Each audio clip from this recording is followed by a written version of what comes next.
बोलते थे ना कि धारा 370 बारूद का ढेर है। मोदी जी ने कहा कि हम देश को बांटने वाली हर ताकत को समाप्त करेंगे, एक झटके में समाप्त किया गया। जो है मोदी सरकार ने 11 साल के कार्यकाल में अमृत मिशन और तमाम उरी अटैक्स 2014 के पहले छत्तीसगढ़ को मात्र अधिकतम 313 करोड़ बजट का अलॉट हुआ था, 313 करोड़। आज छत्तीसगढ़ में 47,000 करोड़ से भी ज़्यादा के परियोजनाओं का काम छत्तीसगढ़ में चल रहा है। यदि किसानों के लिए 0% ब्याज पर ऋण देने की किसी ने व्यवस्था बनाया तो भारतीय जनता पार्टी की ही सरकार ने बनाया। नमस्कार, मैं ईशा साहू और आप सभी का स्वागत है केपी न्यूज़ में। जैसे कि आप सभी को पता होगा कि मोदी सरकार के 11 वर्ष पूरे हो गए हैं और इसी के साथ ही जो है मोदी सरकार के 11 वर्ष की सफलता है उसके ऊपर जो है लगातार जो है पूरी बात करी जा रही है। और इसी पूरे मामले को लेकर आज जो है तोकत साहू केंद्रीय राज्य मंत्री जो है दुर्ग दौरे पर थे और दुर्ग के भाजपा कार्यालय में उन्होंने प्रेस ब्रीफिंग की है और प्रेस ब्रीफिंग में बताया है कि किस प्रकार से जो है मोदी सरकार ने 11 साल के कार्यकाल में अमृत मिशन और तमाम उरी अटैक्स और अभी जो तत्कालीन जो सिंदूर अटैक्स हुए हैं और अन्य जो 370 है बुर्क और वक्फ बोर्ड के कानून है, तमाम राम मंदिर के मुद्दे हैं, इन सभी मुद्दों को जो है आज प्रेस वार्ता के सामने रखा है और व्याख्या की है कि किस प्रकार से मोदी सरकार ने अपने 11 साल के कार्यकाल में गरीबी और हित में कार्य किया है। उसमें बताया है कि किस प्रकार से विकसित भारत का अमृतकाल, सेवा, सुशासन और गरीब कल्याण में जो है मोदी सरकार का ये 11 साल बीता है और निरंतर जो है इसी प्रकार से ये सरकार काम करती रहेगी। इस पूरे मामले को लेकर केंद्रीय राज्य मंत्री तोकत साहू ने क्या कुछ कहा है, सुनिए आगे पूरे बाइट के माध्यम से। माननीय हमारे देश के यशस्वी प्रधानमंत्री जी का 11 वर्ष का कार्यकाल पूरा हुआ है। यह 11 वर्ष सेवा, सुशासन और गरीब कल्याण के लिए समर्पित रही है। मोदी है तो मुमकिन है, हम संकल्प से सिद्धि की ओर गए हैं। हमने जो भी संकल्प लिया उस संकल्प को माननीय प्रधानमंत्री जी 140 करोड़ देशवासियों के साथ पूरा किए हैं। अनेक योजनाओं के माध्यम से लोगों के जीवन को संवारने का काम हुआ है। लोग गरीबी रेखा से भी बाहर आए हैं। आज 80 करोड़ जनता के घर मुफ्त में हर महीने 5 किलो चावल पहुंच रही है। 4 करोड़ प्रधानमंत्री आवास जनता को समर्पित किए हैं। 12 करोड़ शौचालय का निर्माण हुआ है। 10 करोड़ से भी ज़्यादा गैस सिलेंडर मुफ्त में लोगों के घर पहुंचाया गया है। आयुष्मान के 55 करोड़ कार्ड बनाए गए हैं। 55 करोड़ जनधन खाते खुलवाए गए हैं। लोगों को बैंकिंग प्रणाली से जोड़ा गया है और देश की बड़ी से बड़ी समस्याओं का समाधान हुआ है। कश्मीर में धारा 370 समाप्त हुई है। बोलते थे ना कि धारा 370 बारूद का ढेर है। मोदी जी ने कहा कि हम देश को बांटने वाली हर ताकत को समाप्त करेंगे, एक झटके में समाप्त किया गया।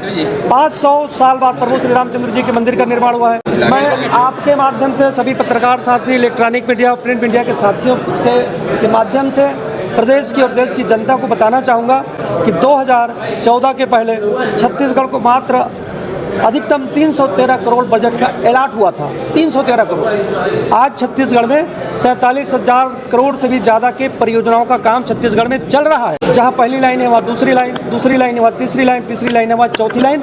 एक ऐसा कनेक्टिविटी कि हमारे रेल की जो परियोजना है जो ज़रूरत के मुताबिक हो और लोगों को रेल कनेक्टिविटी से जोड़ने का काम हुआ है।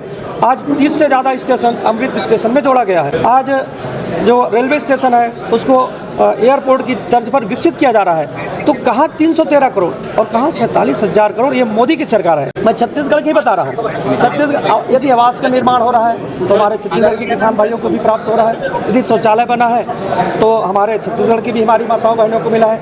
यदि उज्ज्वला गैस मिला है तो हमारे छत्तीसगढ़ की माताओं को मिली है।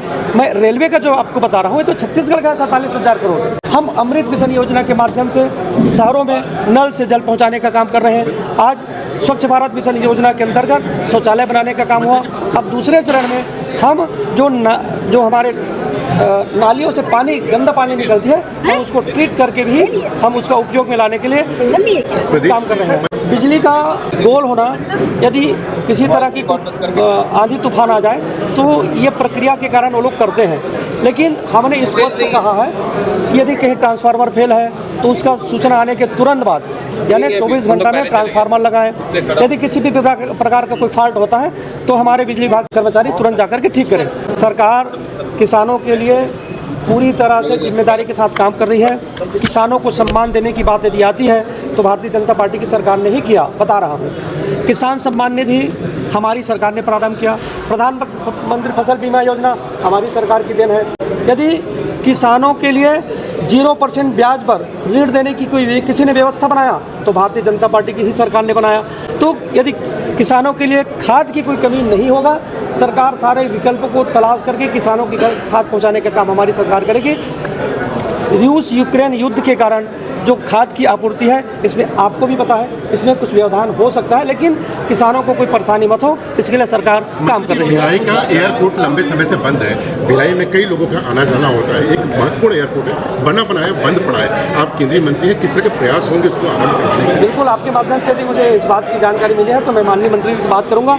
हम उड़ान योजना के तहत माननीय प्रधानमंत्री जी ने कहा है कि, और कहा नहीं, हम जो कहते हैं उसको करके दिखाते हैं। माननीय मोदी जी की सरकार है, हवाई चप्पल पहनने वाले भी हवाई सफर की यात्रा ये माना जाए कि जल्द एयरपोर्ट चालू होगा? बिल्कुल, उस पर प्रयास करेंगे। हमारे देश में यदि संविधान की बार बार किसी ने हत्या किया है तो कांग्रेस पार्टी किए हैं। 80 बार से भी ज़्यादा चुनी हुई सरकार को बर्खास्त करने का काम कांग्रेस पार्टी के द्वारा किया गया है। जिन्होंने बार बार संविधान की हत्या की है, जिन्होंने इमरजेंसी लगा करके सारे हमारे भारतीय जनता पार्टी जनसंघ के नेताओं को जेल में डाला, वो संविधान बचाने की बात बोलते हैं। ये केवल लोगों को भ्रमित करने का काम है। तुष्टीकरण की राजनीति करने वाली, संविधान की हत्या करने वाली, भाई भतीजावाद की राजनीति करने वाली कांग्रेस पार्टी के पास कोई विजन नहीं है, इसलिए लोगों को भ्रमित करने का काम कांग्रेस पार्टी के नेता करते हैं। तो आपने सुना कि किस प्रकार से जो है केंद्रीय राज्य मंत्री तोखन साहू का क्या कुछ इस पूरे प्रेस कॉन्फ्रेंस को लेकर कहना था, जिसमें उन्होंने बताया कि किस प्रकार से ये जो सरकार है वो हित में काम करेगी और निरंतर जो है विकसित भारत का जो संदेश है वो आगे लेते जाएगी, गरीबी हटाएगी और तमाम जो मुद्दे हैं, जो जनहित से जुड़े मुद्दे हैं, उसके भी जो सवाल जवाब हैं इस पूरे प्रेस वार्ता के दौरान हुआ है। और इसमें कई मुद्दे जो है निकलकर सामने आए हैं, जिसको लेकर अब अपडेट्स आती रहेंगी। फिलहाल आप क्या सोचते हैं इस 11 साल के कार्यकाल को लेकर, बता सकते हैं आप कमेंट सेक्शन पे। बाकी अन्य खबरों के लिए बने रहिए केपी न्यूज़ के साथ में। धन्यवाद।